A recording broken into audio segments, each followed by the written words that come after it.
now, Bismillah. In the introduction here,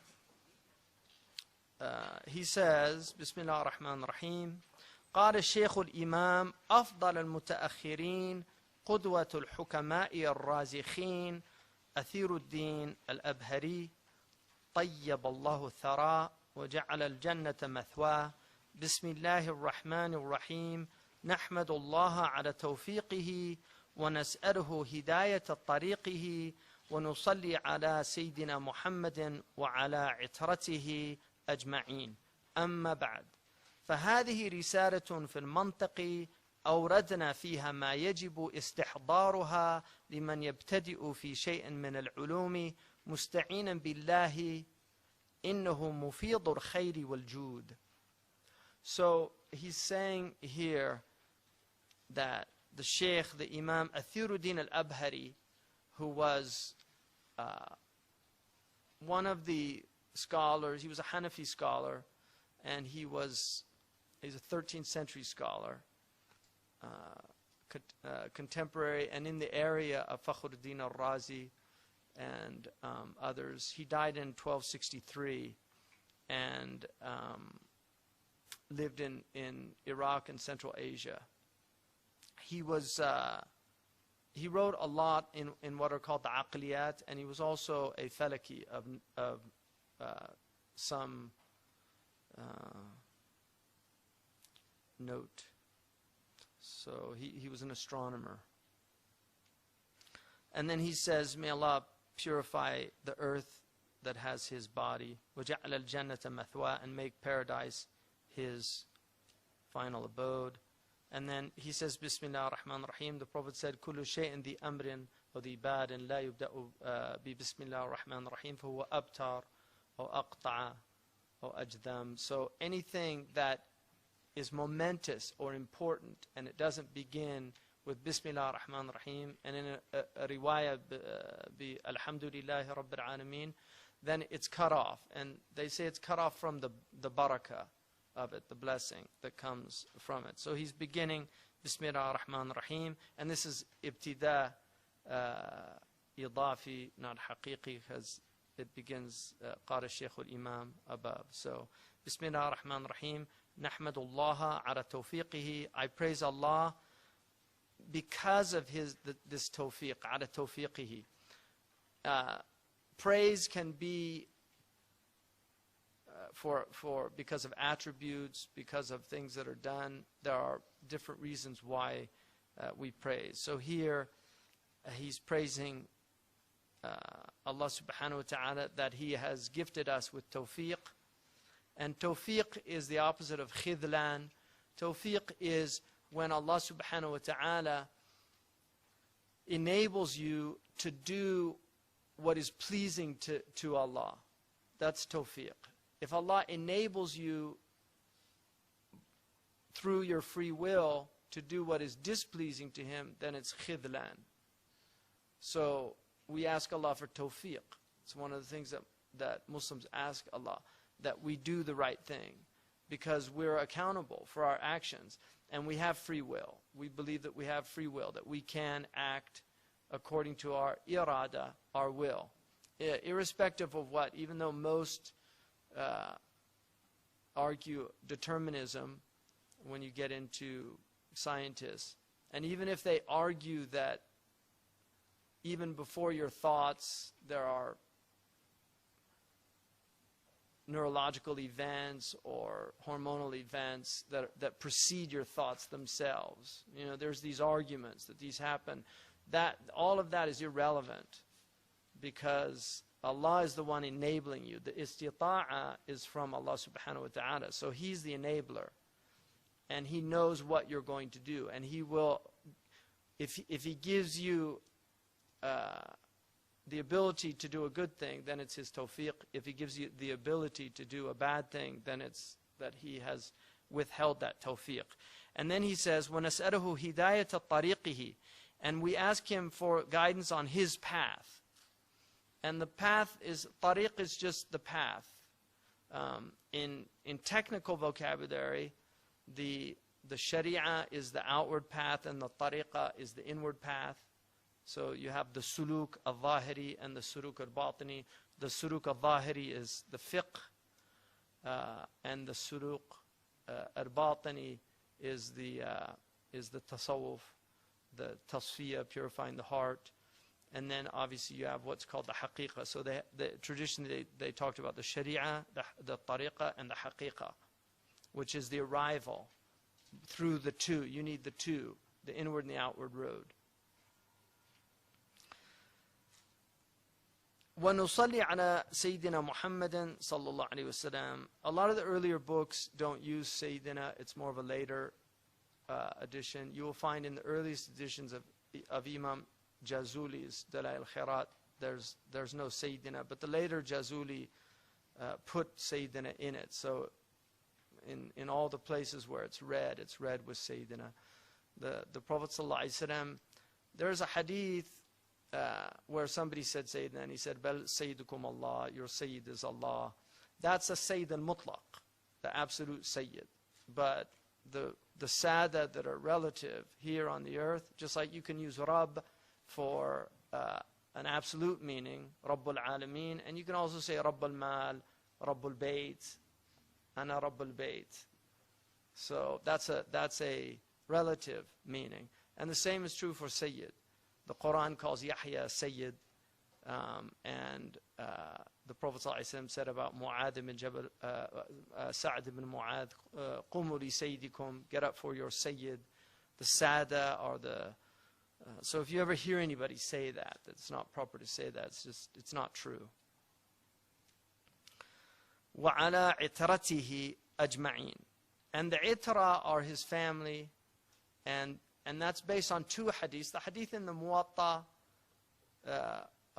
on the recession of Yahya ibn Yahya al-Laythi, the Prophet ﷺ said, was reported to have said, تَرَكْتُ فِيكُمْ أَمْرَيْنِ مَا تَمَسَكْتُمْ بِهِمَا لَن تَضِلُّوا مِنْ بَعْدِي كِتَابَ اللَّهِ وَالسُنَّةِ. But in a absolutely sound riwayah, he also said, كِتَابَ اللَّهِ وَعِتْرَتِ. And the much blessing is in the family. Amma ba'd. And then this is called Fasl al-Khitab. It's how the Arabs move to proceed, is how it's sometimes translated. Literally it means as for what's after. فَهَذِهِ رِسَالَةٌ فِي الْمَنْطِقِ. This is an epistle. It's a short treatise on logic. Al-Mantiq is categorically logic in English, meaning the art of logic.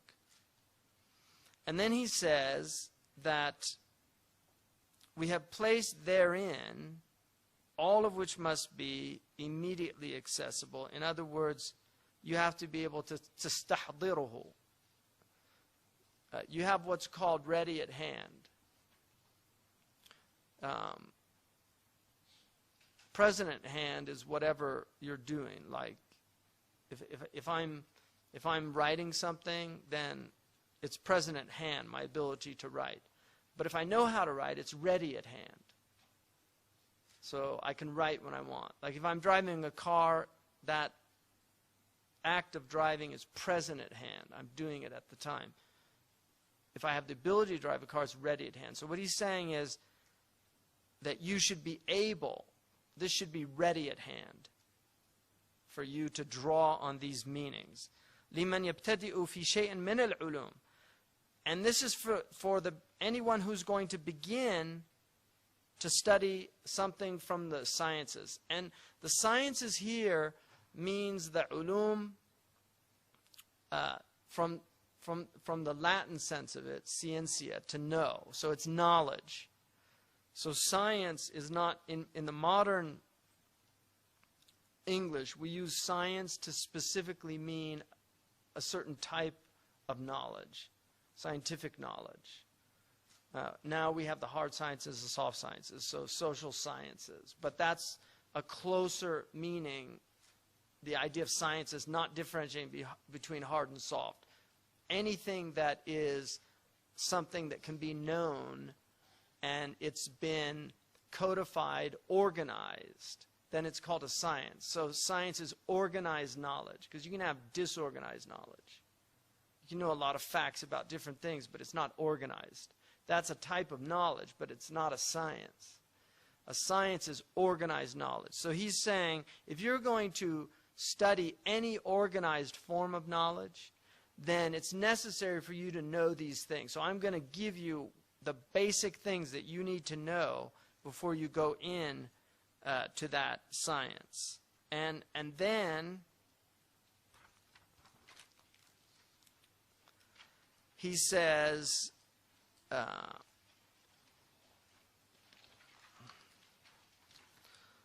اللفظ الدال بالوضع يدل على تمام ما وضع له بالمطابقة وعلى جزئه بالتضمن إن كان له جزء وعلى ما يلازمه في الذهن بالالتزام. This, he really starts in a place that in Western logic, in studying traditional logic, they don't usually start here. He doesn't really go into understanding the wujud al-dhihni, which is really important.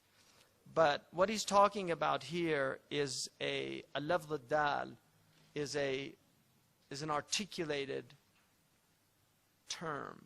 It's something that indicates something else. It has a dalala, or a signification. And bil-wad'i means that it was posited for that meaning. على تمام ما وضع له بالمطابقة. So if it corresponds with the thing that it is defining specifically, then it's by mutabaqa, it's by correspondence. So when I say horse, horse is lafz dal. It's an articulation, it's a vocable, it's something that I express. So it is a verbal expression that corresponds perfectly with what occurs to your mind if you know the English language and you know what horse means in English. So I say horse, and all of you have an idea of a horse. Now, if you actually close your eyes and imagine that horse, then you have a phantasm. You have the surah, the form of the horse in your mind. And that's different from the idea of the horse. And this is one of the real, in Enlightenment philosophy, this was one of the major mistakes that was made. And that was not differentiating between the mental image and the idea. And Locke does not differentiate. Berkeley, the empiricists, this will go. And it causes a lot of problems, because they basically, what they argue is that meaning does not exist without language. Whereas we don't actually believe that. We believe that meaning pre-exists language. Al-ma'ani qabla al-mabani. Meanings before al-ma'na qabla al-mabna. So this is one of the most important things for you to get, because there's a lot resting on this, a lot more than you might think. These are really important concepts, because the modern madness, a lot of it has to do with a denial of knowledge. Skepticism is the norm. There's an acceptance of scientific knowledge, inductive knowledge, but it's still with skepticism. And even though you have philosophically poorly trained scientists that believe in their materialistic knowledge, when you get into Western philosophy today, and I don't advise any of you do that, but when you get into it, what you will find is they really don't believe in knowledge anymore. They don't believe that knowledge is actually something that we can have with any certainty. Skepticism is the dominant mode in Western tradition now. And some of the greatest philosophers of the 20th century were profound skeptics. Wittgenstein, who's probably one of the most brilliant philosophers of the 20th century, pretty much gave up talking. Just thought it was a waste of time. Because he considered them language games that didn't really lead to any truths. The Muslim belief is that the world is knowable. In fact, the Arabic word for world is what? Alam. And Allah is Rabbul Alameen. Alam in Arabic is what they call ismu ala. The fa'al wazn is called, it's a type of, it's a noun of instrument. So you have tabi' is something you make an imprint with. Khatam is something you make a seal with. And alam is the instrument of knowledge. So the alam is what you know. And so our belief is that all knowledge comes initially from the world. But we have a very special and unique gift that has been given to us that enables another type of knowledge to occur, so that our knowledge is not merely perceptual. Now what happens in the West, and it begins with Descartes, but it goes to Locke, and then Hobbes, Locke, Hume, and it ends up with Kant. And after Kant, there's really a major shift. I mean, Kant, in many ways, knowledge is very different after Kant in philosophy.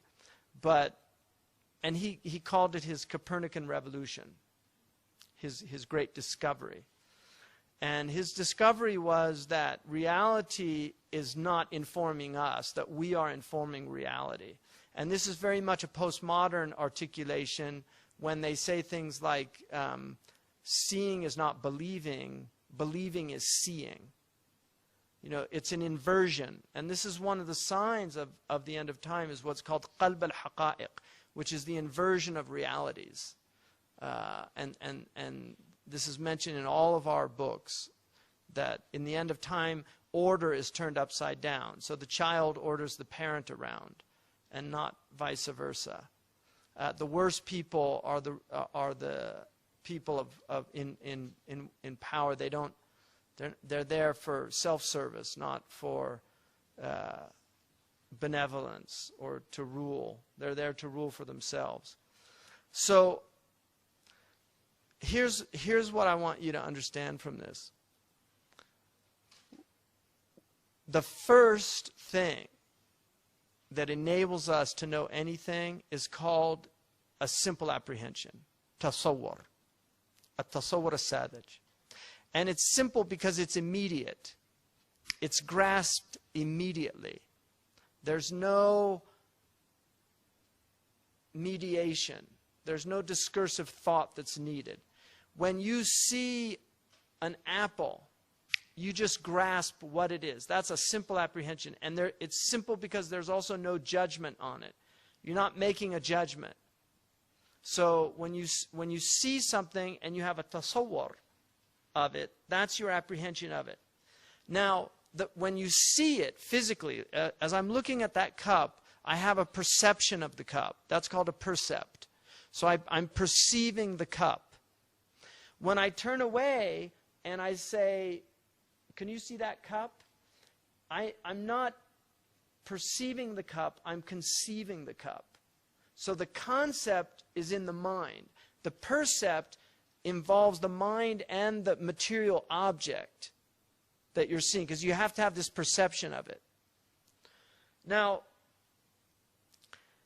what you're doing is the most significant thing that you will ever do in your life. That very act is the single most significant act that a human being does. And we take it completely for granted.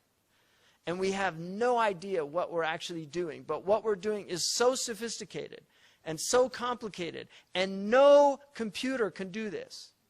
No animal that we know of can do what we're doing. And the angels don't do it.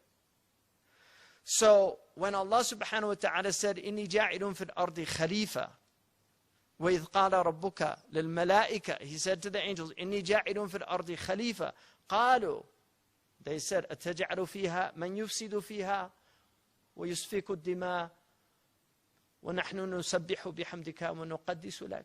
You know, are you going to put in the earth the one يُفْسِدُ فِيهَا وَيُسْفِكُ الدِّمَاءَ, and he sheds blood, he sows corruption and sheds blood? They were doing they had known the jinn before. So one group that had free will were put on the earth, made a mess of it. And so the angels said, is this the same thing? And نحن نقدس لك, we're praising you, we're glorifying you, we're making you holy. And Allah subhanahu wa ta'ala said, إِنِّي أَعْلَمُ مَا لَا تَعْلَمُونَ, I know what you don't know. Well, what did Allah know that they didn't know? وَعَلَّمَ آدَمَ الْأَسْمَاءَ, He taught Adam all of the names. كُلَّهَا ثُمَّ عَرَضَهُمْ عَلَى الْمَلَائِكَةِ, and then He showed the names. Hum, عَرَضَهُمْ عَلَى الْمَلَائِكَةِ فَقَالَ أَنْبِئُونِي بِأَسْمَاءِ هَؤُلَاءِ إِن كُنْتُمْ صَادِقِينَ, tell me the names of these things if you're being truthful about what you said. You know, why are you putting this one there? It wasn't i'tirad, it was istifham. And so they قالوا سبحانك لا علم لنا إلا ما علمتنا, we don't have any knowledge except what you have given us.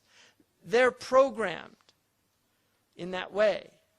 يفعلون ما يؤمرون, they do just what they've been programmed to do. يفعلون ما يؤمرون.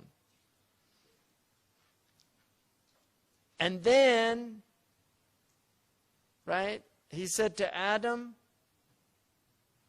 Ya Adamu, أنبئهم, right, بأسمائهم. So tell them their name. فَلَمَّا أَنْبَأَهُمْ, right? When He told them, Allah says, didn't I tell you? قَالَ أَلَمْ أَقُلْ لَكُمْ إِنِّي أَعْلَمُ غَيْبَ السَّمَاوَاتِ وَالْأَرْضِ, I know the unseen. There's something that's unseen happening in the abstraction. Because what's happening is immaterial. It's not of the material world. And this is why thought, in our understanding, is not material. It's immaterial. And this is why this is the refutation of the materialists who argue that there's nothing but materiality. There's nothing but the concrete world. No, there's the abstract world. There is another world that is immaterial. It's a spiritual world. And thought is from that world. And so this is what Allah subhanahu wa ta'ala, this is what He gave Adam. And this is Fakhruddin al-Razi says, the name, the ism, is from either wasama, which is a sign, so it's a signification. What's the significance of this thing? Or it's from sama yasmu, which is high or exalted. And if you look in Surah Ar-Rum, when Allah talks about the difference of the al-sina and the alwan, right? In the science of balagha, he puts the tongues in an tibaq form. In rhetoric, he puts the tongues with the heavens, and he puts the alwan, the complexions, with the earth. So the complexion is from your body, but the tongue, your language, is from somewhere else. You see, and this is why when you study kalam, and this is only in a teaching situation do you say this. You don't say this in any other place. And it's even, you're not even supposed to repeat it to students, like go out and tell people this. But when they talk about Kalamullah, because Allah Kalamullahu Musa taklima, Allah spoke with Musa. And the Prophet ﷺ, Aisha radiallahu anhu, ما بين دفتي المصحف Kalamullah. What's between the two covers of the Mus'haf, right, is Kalamullah. Now, that Kalam is, according to our tradition, this is the soundest opinion because it gets out of a lot of problems. If you don't take this opinion, you have very serious metaphysical problems.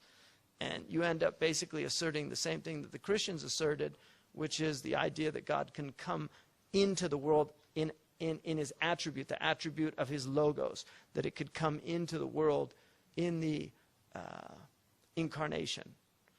And this is why Montgomery Watt argues that the Muslims, we have incarnation, they have imbibliation. In our tradition, God became flesh. In their tradition, he became book. So if you take a literal understanding of that, you have that problem. But out of adab, we call the Mus'haf Kalamullah. And it is Kalamullah. And anyone who says it's not Kalamullah is a kafir. But one of the early debates was, is the Kalam makhluq or is it ghayru makhluq? Is it eternal, an eternal attribute? Because it's an attribute of God. It's a sifa. And the sifa is not an accident, because accidents are not necessary. Only the essence is necessary. Allah's attributes are necessary to his being. So he doesn't have accidents. He only has attributes. And so what they said, and this is what Imam al-Maqari, and there are many variations of this, but he says, إنما كلامه القديم ما فيه تأخير ولا تقديم نعم ولا لحن ولا إعراب أو كل أو بعض أو اضطراب إذ كلها إلى الحدوث انتسب ككون علمه على مكتسبة. This is what he says in إضاءة الدجنة, that when we talk إنما كلامه, his speech, القديم, the uncreated speech, ما فيه تأخير ولا تقديم, there's not syntax in it. نعم, indeed, ولا لحن, there's not, it's not articulated. ولا إعراب, it doesn't have إعراب. أو كل أو بعض, or part or whole. You can't take something out of it, and because it's an infinite attribute of Allah. You can't. So because all of that goes to huduth, created things. Those are all attributes of created things, and his kalam is not created. So it's the uncreated. What they're talking about is this thing that we're talking about. It's the ma'ani. So the ma'ani, when we say kalamullah, it's the ma'ani, not the alfab, not the mabani. Even though we don't deny the mabani are kalamullah, but not the eternal kalamullah, because the mabani are written, they're spoken, you speak them with sound waves are created. The book comes into the world, not as an uncreated thing, because then it would be an attribute of God that's coming into the world, and that's exactly what the Christians say. So that understanding is very important in terms of abstraction. What you are doing. Now, this is the essence of our understanding. All of understanding is based on this. You cannot have understanding without the ability to do this. So when I see something, what am I seeing? What am I seeing when I see that thing?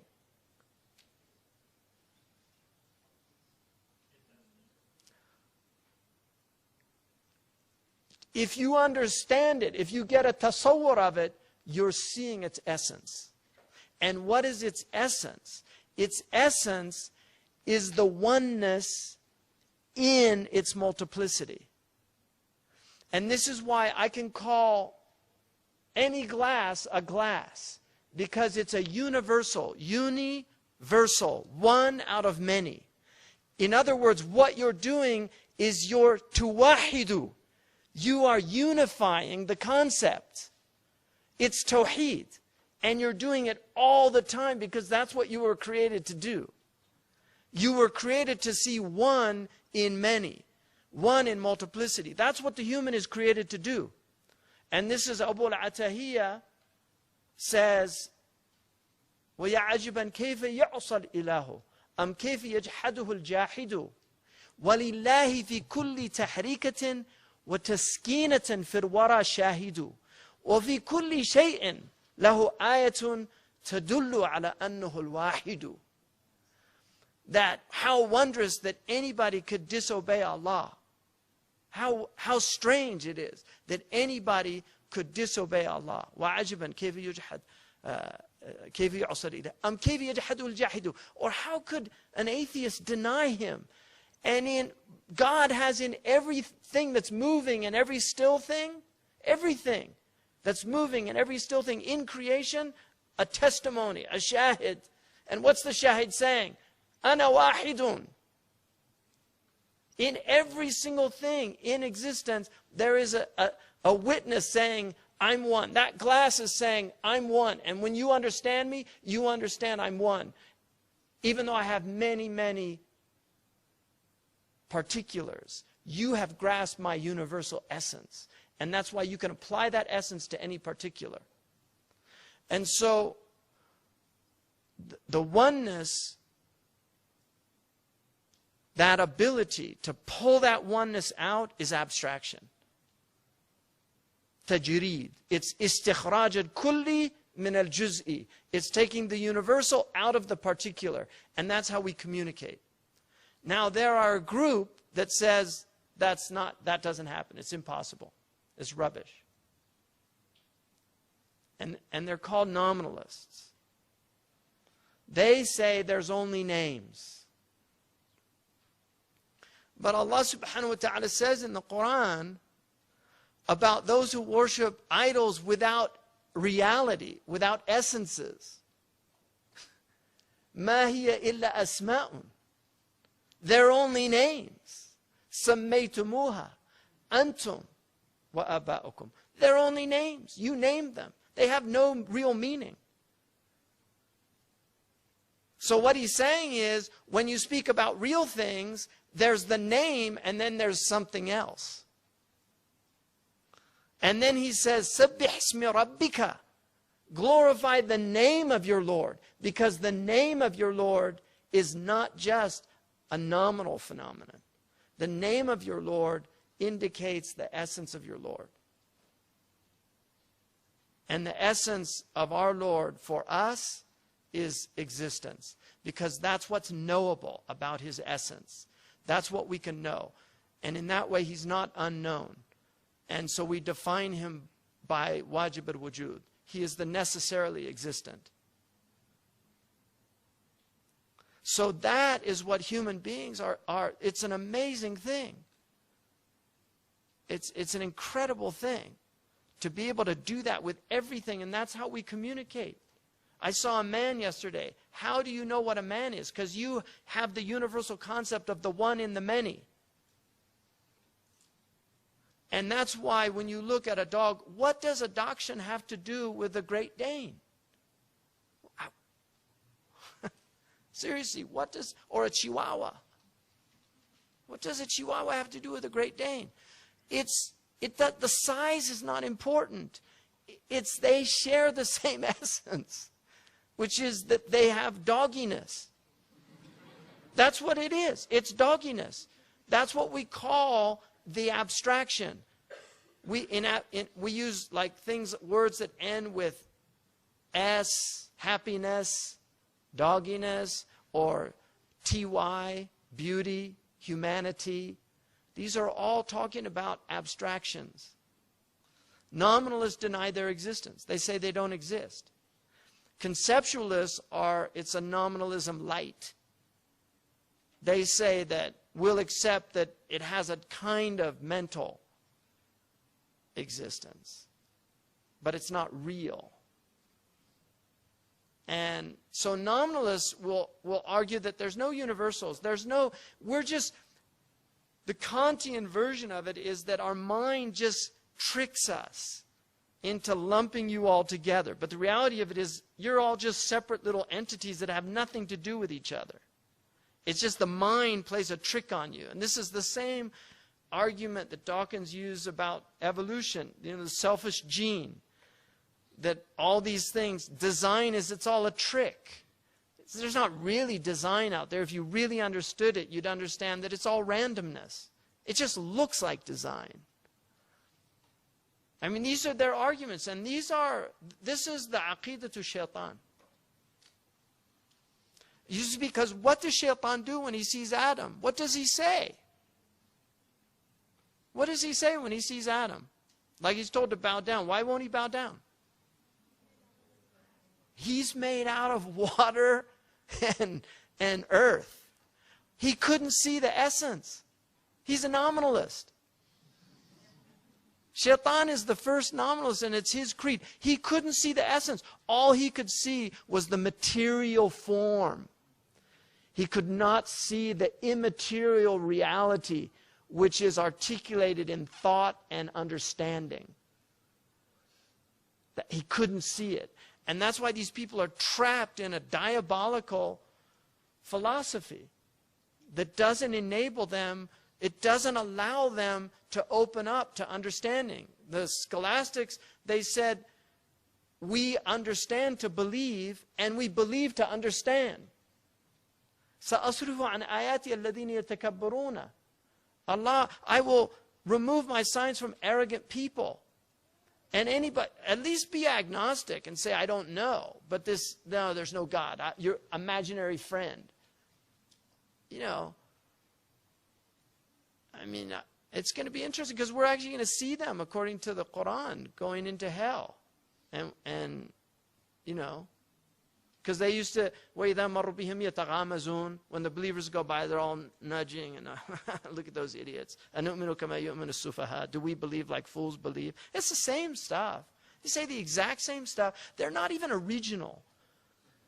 No, seriously, they always do the same things. They make fun of believers. And I'm talking about, you know, I mean, these people like Bill Maher, you know, they just, like simple people, you know, they make fun of Mormons and Buddhists and Hindus and, you know, anybody that has a devotional practice, don't make fun of them. That's a سُبَّ الَّذِينَ يَدْعُونَ مِن دُونِ اللَّهِ. Don't curse the idols of those calling on other than Allah. Don't curse them. Those people, they're expressing their understanding of devotion, but they're trying to worship something. And the Muslim job is supposed to elevate them to worship the highest thing, the only thing worthy of worship. But these people are worshiping their genitals, their stomachs, their bank accounts, their clothes, their cars. I mean, nothing. Empty people, the hollow men. Vacuous people. They eat and drink for a little while and then they're gone. And laugh on. Come, let us mock at the great that had such burdens on the mind and toiled so hard and late to leave some monument behind. Come, let us mock at the good that fancied goodness might be gay and sick of solitude might proclaim a holiday. Come, let us mock at the wise with all those calendars whereon they fix old aching eyes. They never saw how seasons run and now but gape at the sun. Mock mockers after that would not lift a hand maybe to help good, wise, or great, to bar that foul storm out of cynicism and nihilism, to bar that foul storm out. For we traffic in mockery. These are the mustahzi'un. Kathaynak al-mustahzi'in. Suffice me the mustahzi'un. Let me deal with the mockers. Don't deal with them. Don't answer them. Don't respond to them. Let them laugh. Let them mock. Mock on. Mock on. Really, mock on. We're all going to find out. It's either all black or some people are in big trouble. Right? It's one or the other. Either something's going to happen after we leave this body. And for me, there's so many indications that it's true and real. And I mean, if you're a believer and are open to it, you'll see it all the time. The signs are all there. Winston Churchill said, most people will stumble onto the truth once or twice in their life, but they'll get up, brush themselves off, and carry on. You know, that's called kufr. Alhamdulillah. Any questions? Any answers? Yeah.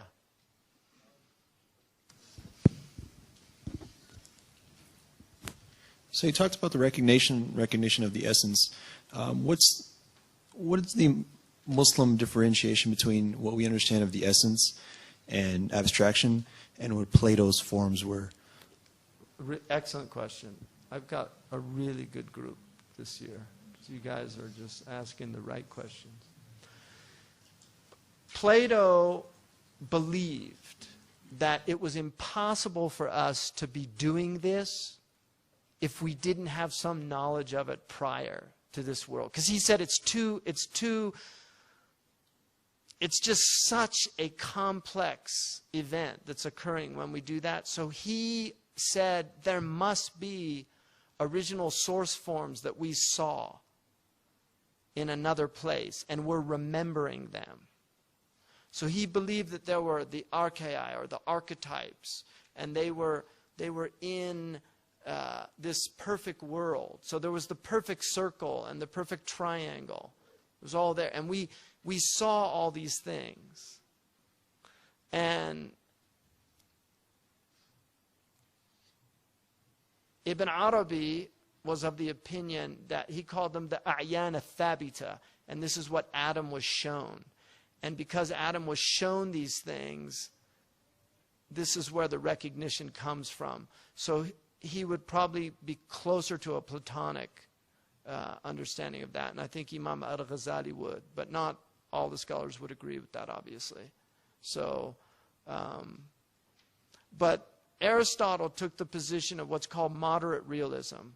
And this is, I think, the position of the majority of Ahl Sunnah wal Jama'ah is closer to moderate realism. That they have a wujud dhihni, but not a wujud khariji.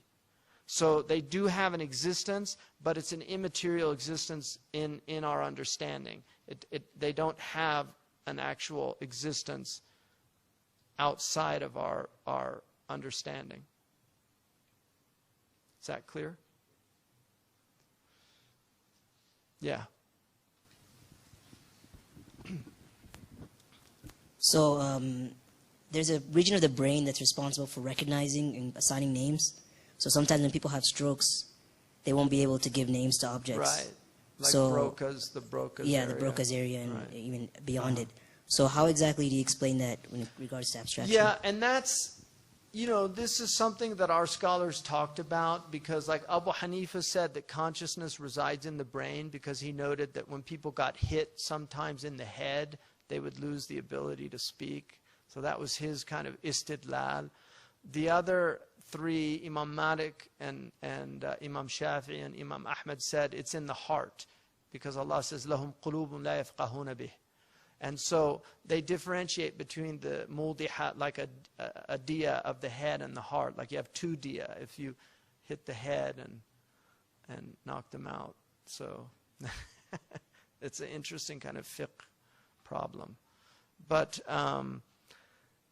what that indicates is that we're not Cartesian, because Descartes had a problem with the ideas.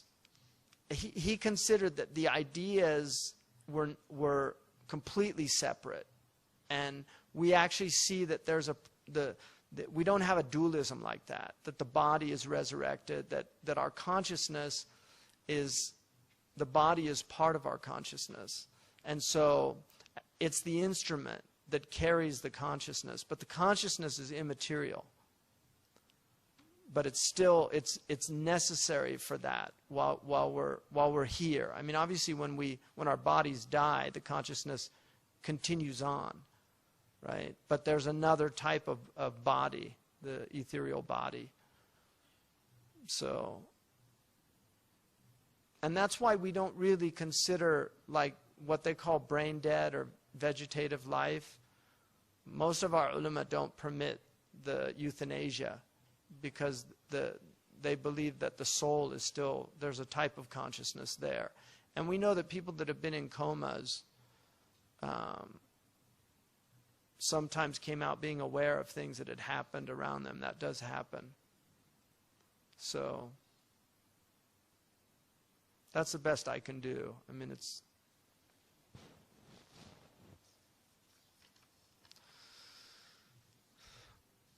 From what poem did you quote when talking about mocking others? That's Yeats, and it's from a poem. It's a section of a very long poem called Easter 1916 from William Butler Yeats, great Irish poet.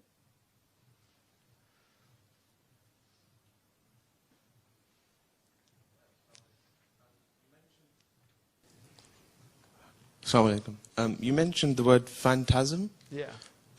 That's the Greek word for it. Okay, I'm assuming it's spelled PH, right? It's PH. Okay, yeah. and you talked about the concept of a horse, and then the idea we get in our mind is we differentiate between the phantasm and the idea. Yeah. So the idea is this is something that is not it's immaterial. The idea. Yeah. The phantasm is a representation. We only have a phantasm of something we're aware of.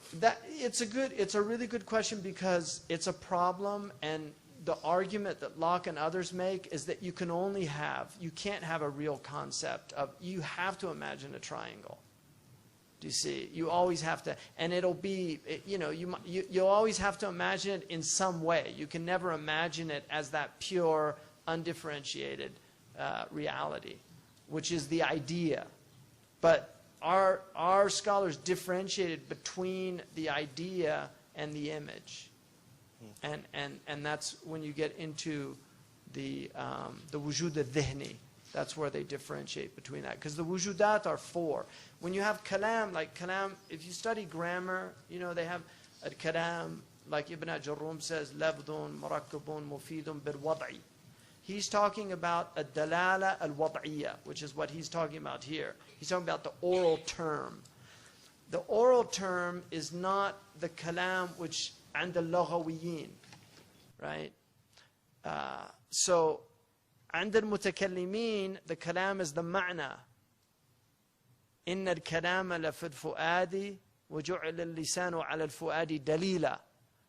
Right? That's the verse that they use, that the kalam is in the heart, it's in consciousness, and the tongue is it's a tarjuman, it's a translator of the heart. And that's why people say, I don't have words to tell you how I'm feeling. Well, there's something that, you just can't express it. But there are meanings there. They're not just feelings. They're meanings, but you can't articulate them. And that's why we love poets, because poets say things that we can't say ourselves. Right? I mean, they say these things, and when you hear it, it's like, wow.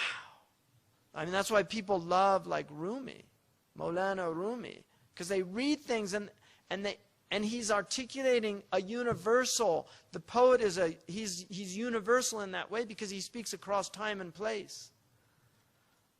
Rumi is a universal human being. He speaks to everybody that reads him, if they're open to those meanings. I mean, some people, poetry, what a load of rubbish, waste of time. There's people like that. The Arabs say, ma'andak dhawq. I mean, Indians, if they hear poetry, it's like, mukarrar. Right? They get affected. Mauritanians, it's a gut feeling. Like, they're like, They literally do that. It's like, boom, you just took my breath away. It's like, that's how they get affected by meaning.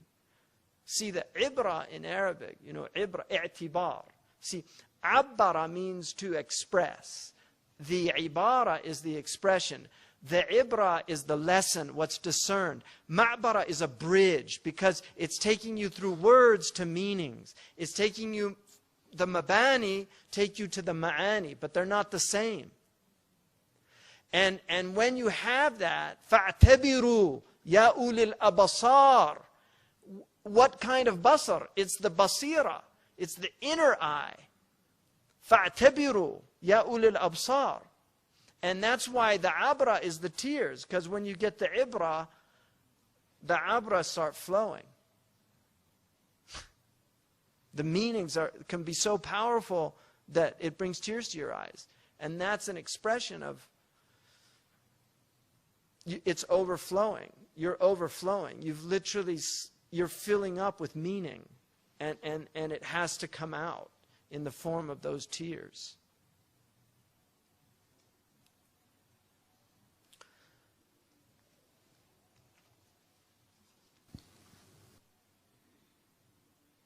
How does the realm of the jinn world affect our theories of logic? I mean, they have the same rules. They just have certain, they can shape shift, and they can, they can get into people as well. So you can have a type jinn possession and things, and they can, they're invisible, so they can be, and you don't see them, but they see you. Yeah. Go ahead. Oh, okay. Do our names, Faisal, Khalid, have a metaphysical reality, or are they just labels? No, names are very important. The Prophet said, give good names, because names have a reality. And there's a whole, traditionally there was a science of naming people.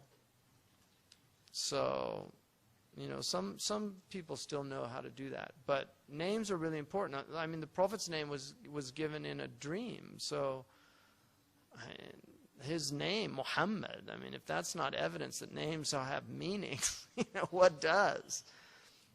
So, and I always ask people, what's the meaning of your name? And a lot of people don't know what their name, but you should know what your name means. Because some people say, I don't think it means anything.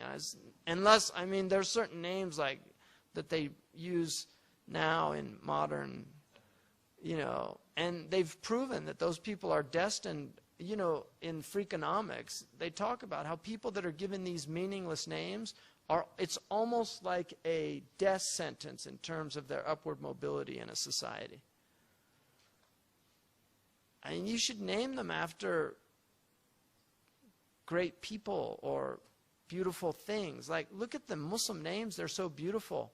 Hindu names even, Chinese names. I mean, I ask people their names. Hindus always have amazing names. Like, their names always mean something really interesting. Buddhist names mean something. Christian names, they name them after John the Baptist, and those have meanings in Hebrew. Aaron, Harun, it has a meaning. Musa, it has a meaning. Isa, they all have meanings. The names are very important. Just wait for the mic. What's that? Sorry. Is phantasm translated to huam or something like that? No, I mean, yeah, it would be in Arabic, but it's the surah. It's the surah it's the image, imago. It's the surah that you have in your mind. Phantasm is a Greek word for image. Yeah, now it's used like something fantastic or phantasmagorical. But that's what he meant by it. He just meant an image, imago. It's like a ghost image. It's the remnant of the perception. But it's different from the idea of the thing. Because the idea doesn't have the image. It's the grasping the essence, which is why when you see a Chihuahua, you can still call it a dog, and when you see the Great Dane, you can call it a dog, because what you've grasped is not the image. It's not the surah, it's the tasawwur. Do you see? Tasawwarta in a way that it's a conceptualization of it. It's not the actual image, it's the essence. And when we get into definitions, I think it'll be clear, because the tasawwur, the simple apprehension, moves to a term, and then the term moves to a definition. So we give a term for something and then we define it. And you have dictionary definitions. You have different types of definitions. You have descriptions, material definitions, and then you have what's called a real definition, al-hadd al-haqiqi. You have a deficient definition, hadd al-naqis. There's different types of definition. Any other questions? My question was, can a two-way process be understood in relation to the fitra, where Allah subhanahu wa ta'ala taught Adam the names, so like the specificity of the creation, which is like the names, as in like maybe not the essences, and when someone has ihsan, it necessarily comes back out from a spiritual place, but it necessarily comes out into the material world again. So it's like by fitra, we're like externalizing what was put into Adam. Well, you have to have the sensory experience of these things, because we don't know a horse until we see it and perceive it. Because there's people that go to countries and they've never seen that thing before, like a fruit that you've never seen before, and you're like, what is that? Oh, we call that kiwi. But once you see it, the next time you see a kiwi, oh, that's a kiwi. How did you do that? That's the abstraction. And that's the seeing the one in the many. You've got the essence of whatever it is. It's got fuzzy little things, it's green. Those are attributes of it, but those attributes are essential to it, so they're properties of it. Right? Because you can have those long kiwis, that's more of an accident. Whereas the property, it's got to have that hairy, and then when you cut it, it's the green, lime green, and those kind of white strips through it. Those are properties that without that, I mean, you could have things that are freakish, or you can have things that are standard deviations, right? Like you can have, this is another thing. See, the modern people deny essences. So they deny, in moral and political thought, one of the problems that arise from that is human nature. They deny the essence, that there's any essence. So that there's no essence to a male. But for us, there is an essence to a male. And the essence to a male is that it is by fitra attracted to a female and vice versa. So when the nature becomes deviated, something else happens. And so they say, oh, well, you have, things, these are in nature. You can't say it's not natural. No, but if you understand what human nature is, it's not natural for the human nature. In the same way that you have an infertile person who's not able to have, again, that's the difference between comprehension and extension. So once you comprehend what a human being is, you understand that's one of the properties of a human being, is that they're able to procreate.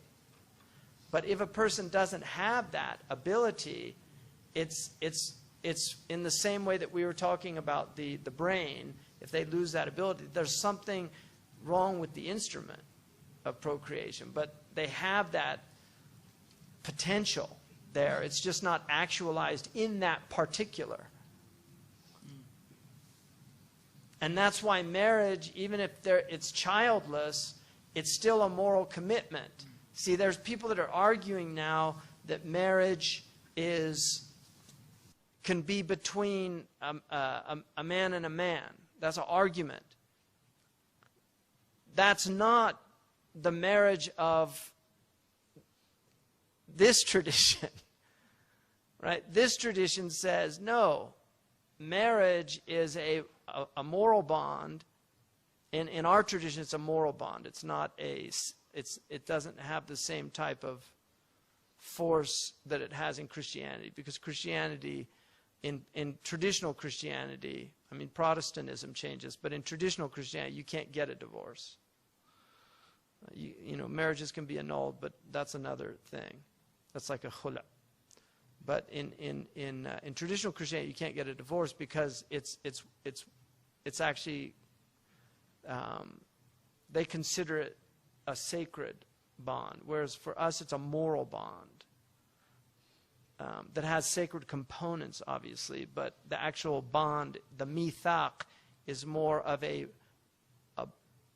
moral transaction that's closer to a business transaction in that you can get out of it. But you should honor the contract while you're in it. And if it comes to a disengagement, you want to break the contract. Like in a company, you don't cheat them, you don't steal everything and embezzle and run off. Well, the same in marriage. You know, tasrihun bi ihsan. You leave them with ihsan. Right?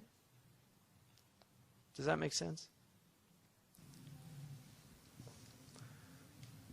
Alhamdulillah. Is that it? Subhanakallah. Go. Okay.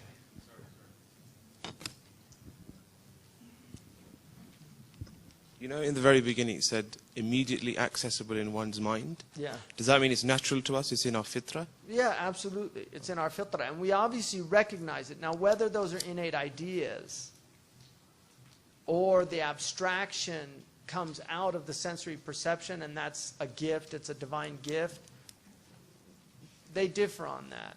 You know, I'm not going to, like I said, Ibn Arabi argues for a'yan thabita, that there are these fixed essences and that we know them.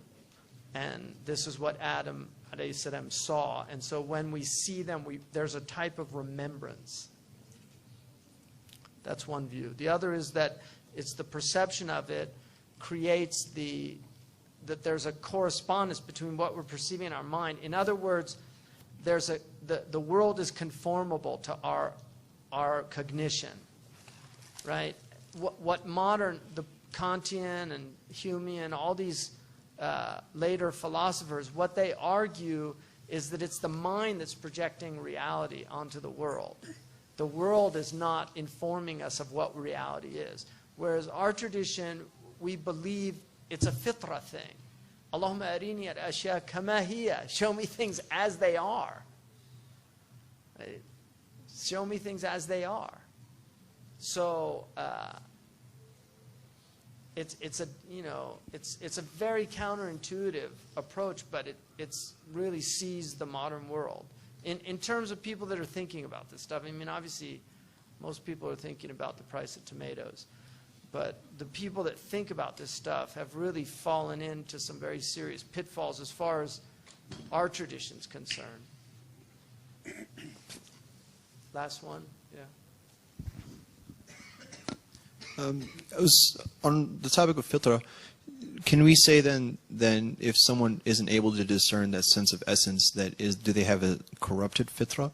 And if they do, is that on them? Is that technically their fault for having corrupted fitrah? Yeah, they might not.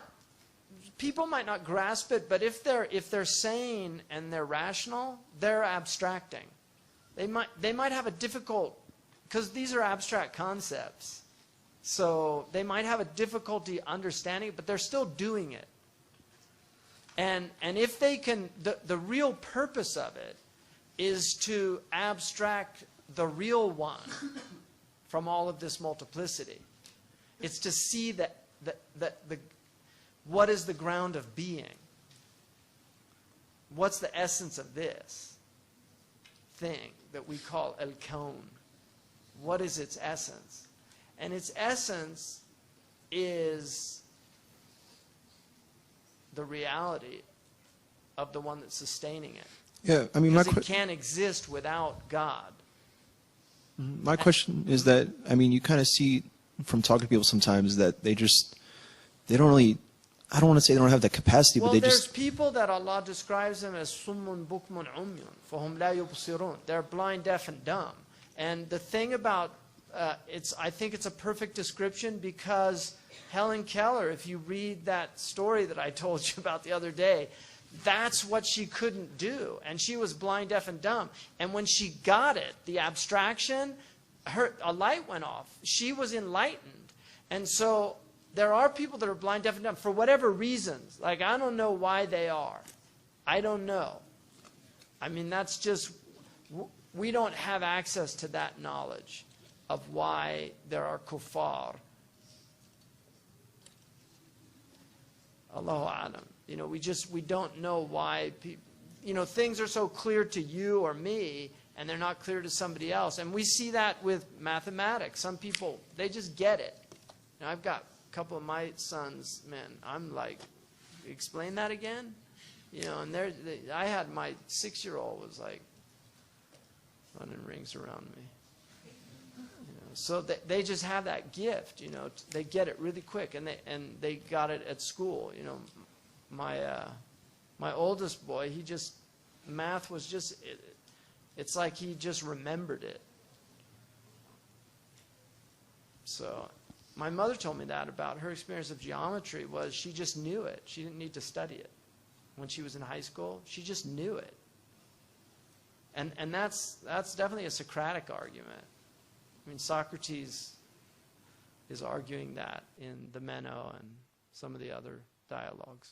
So, and we know that we're remembering. We're here to remember. So we do have some prior knowledge.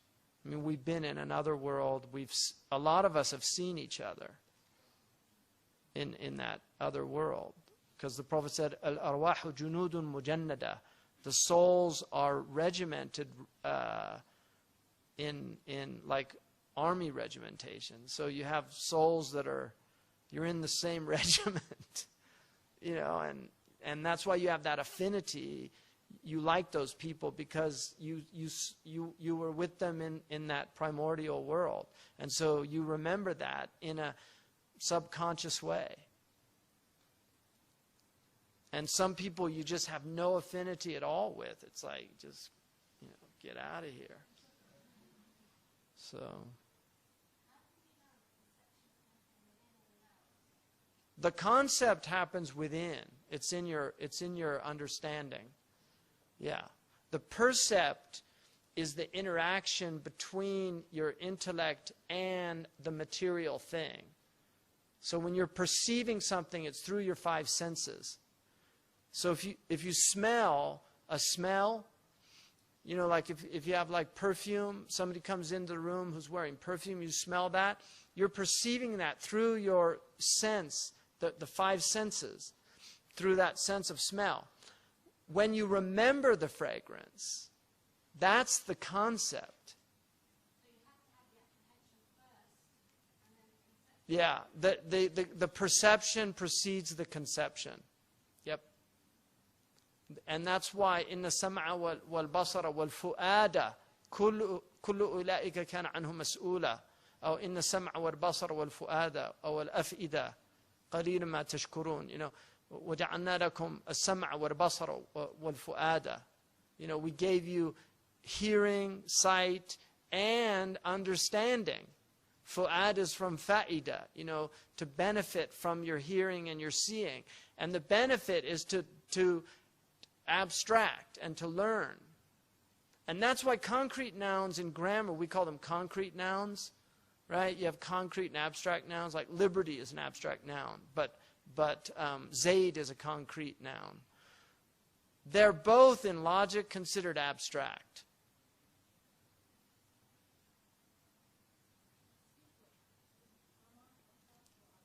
Yeah, that's the sequence. Because the hearing, yeah, you have hearing, it just comes even from behind you. You know. Like you hear before you see. And hearing will also avert your gaze, make you look at something. It's perception, yeah. And then there's inward hearing and inward seeing. So, you know, إِذَا قُرِئَ الْقُرْآنِ فَاسْتَمِعُوا لَهُ وَأَنصِتُوا. Istima' is to internalize the hearing. That's why it's used in a reflexive. It's a mutawa' in sarf. So, you know, tasma' al-Quran is just to physically hear it. But yastami'u ilayhi is to internalize the hearing. Huh? Insat is with tadabbur. Yeah. go like reflect on it. I think that's all the time we have for tonight. Okay. inshallah. سبحانك اللهم وبحمدك أشهد أن لا إله إلا أنت